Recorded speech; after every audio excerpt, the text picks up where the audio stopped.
আজকে আমাদের ছেনাপুরে সুজির কাঁকড়া হবে।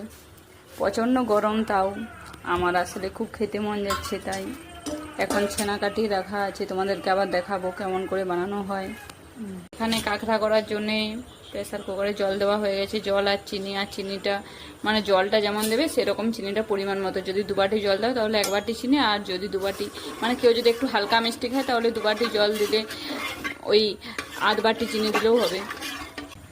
এখন জলে চিনিটা মিক্স করা হচ্ছে, এই যে হালকা গ্যাসে আঁচ দিয়ে, হালকা নয় মানে যেমন গ্যাসে আঁচ দেওয়া হয় সেরকম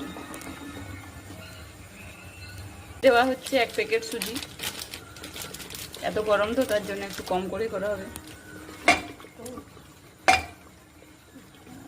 ভালো করে সুজিটা জলের সাথে মিক্স করা হচ্ছে, চিনি ফোটানো জলের সাথে।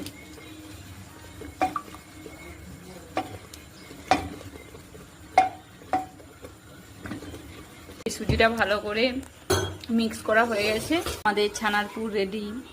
এটা ছানাটা ভালো করে ঠাসা হয়েছে, আর এটাতে কম করে চিনি দেওয়া হয়েছে। এরপর মেলা হবে, আর মেলার জন্য এটার জন্য ভালো করে আবার তৈরি করা হচ্ছে একটু কুড়ি দিয়ে। এই দেখো এরকম করে মেলা হচ্ছে, কম কম দিয়ে কুড়ি দিয়ে। এখানে মেলা হয়েছে, আর এটুকু এবার বাটি দিয়ে কাটবো দুটো মাঝে। প্রথমে একটা দিলাম, তারপরে পুর, তারপরে আর একটা, তারপরে বাটি দিয়ে কাটবো। এটা পুর দিয়ে দিয়েছি, এরপর এটা ঢাকা দিয়ে দেবো, এরপর বাটি দিয়ে কাটা। এই যে বাটি, এটা দিয়ে কাটবো।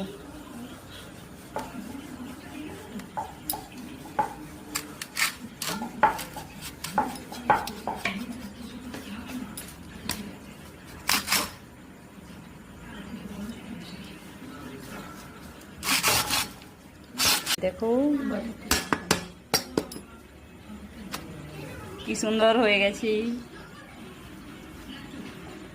এরপর ছেঁকতে হবে, বাটিয়ে কাটার পরে এরকম একটু সাইজগুলো মুড়ে দিতে হবে। তারপরে সব পুর দিয়ে কাটা হয়ে গেছে, এরপর ছেঁকতে হবে। বাহ, কি সুন্দর ফুলছে।